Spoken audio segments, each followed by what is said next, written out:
नमस्कार। आज मैं एक बहुत ज़रूरी मुद्दे पे आपसे बात करना चाहता हूँ। ये हर देशवासी के लिए ज़रूरी है, मगर पिछड़ा वर्ग, दलित, आदिवासी महिलाओं के लिए ये सबसे ज़रूरी मुद्दा है। ये आपके भागीदारी के बारे में है। 2023 में पूरे देश ने, सब पार्टियों ने महिला आरक्षण बिल को पूरा समर्थन दिया था। कांग्रेस पार्टी सबसे आगे थी। सालों के लिए हम महिला बिल पास करना चाह रहे थे। अंत में 2023 में हुआ। भारतीय राष्ट्रीय कांग्रेस की तरफ मैं नारी शक्ति बंधन अधिनियम 2023 के समर्थन में खड़ी हुई। भारतीय राष्ट्रीय कांग्रेस की मांग कि यह बिल फौरन अमल में लाया जाए। 2018 में मैंने प्रधानमंत्री को यह चिट्ठी लिखी। इसमें साफ लिखा है कि महिला आरक्षण को जल्दी से जल्दी इंप्लीमेंट किया जाए। यहां मैंने कहा है कि 2019 में महिला आरक्षण इंप्लीमेंट हो जाना चाहिए। उसके बाद 2023 में मैंने भाषण दिया, पार्लियामेंट हाउस में भाषण दिया, अनेक भाषण दिए, जिसमें मैंने कहा कि महिला आरक्षण देश के लिए जरूरी है और जल्दी से जल्दी इंप्लीमेंट हो जाना चाहिए। In my view, it is quite simple. This bill can be implemented today by giving 33% of the seats in the Lok Sabha and the Vidhan Sabha to India's women.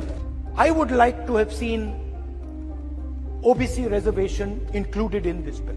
I think it is very important that a large chunk of India's population, large chunk of India's women should have access to this reservation.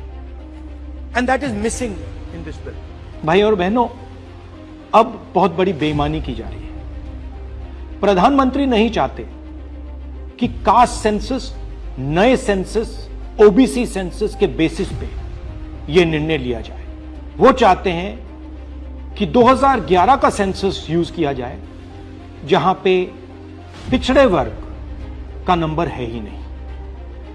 वो आपकी जो भागीदारी है उसको आपसे छीनना चाहते हैं। हमारा कहना है नया सेंसस चालू हो गया है, आप कह रहे हो कि ओबीसी सेंसस आप कर रहे हो, तो उस सेंसस का प्रयोग करके आप महिला बिल क्यों नहीं पास कर रहे हो? हमारा जो विजन है एक बिल्कुल नया डेवलपमेंट का, विकास का पैराडाइम हम कास्ट सेंसस के माध्यम से लाना चाहते हैं। और हम सेंट्रल सवाल पूछ रहे हैं कि चाहे ओबीसीज हो, दलित्स हो, आदिवासी हो, उनकी देश में कितनी भागीदारी है। नरेंद्र मोदी, आरएसएस और बीजेपी घबरा गए हैं क्योंकि कास्ट सेंसस का डेटा आना शुरू हो गया है और उनको मालूम पड़ रहा है कि पिछड़ों की देश में सचमुच कितनी आबादी है। वो नहीं चाहते कि आपको अपनी सच्ची आबादी के बेसिस पर भागीदारी मिले। ये सिर्फ पिछड़े वर्ग के खिलाफ नहीं है,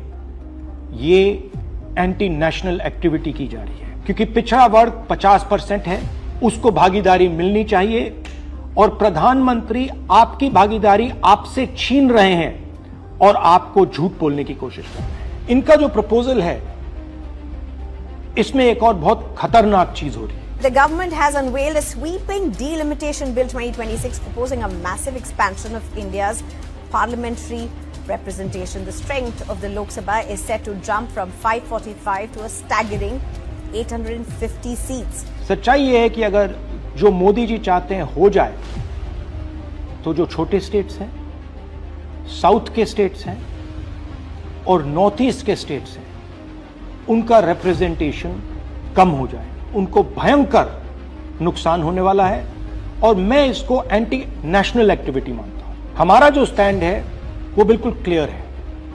अगर आपको करना है तो ओबीसी सेंसस का जो डेटा है उसके बेसिस पे कीजिए, 2026 के सेंसस के बेसिस पे कीजिए, 2011 के सेंसस के बेसिस पे मत कीजिए, क्योंकि उसमें ओबीसी का, पिछड़े वर्ग का कोई डेटा नहीं है।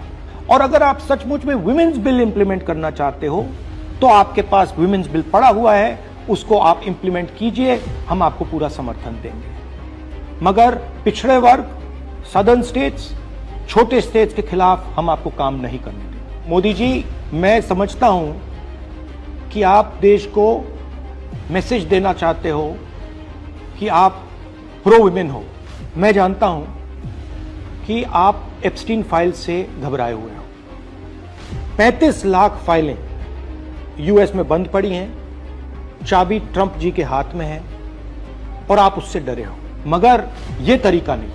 आप चाहते हो कि आपके मुताबिक सीटें बढ़ें, आपके मुताबिक डिलिमिटेशन हो और पिछड़े वर्ग को कुछ ना मिले। हम ये नहीं होने देंगे। पुराना डेटा नहीं चलेगा।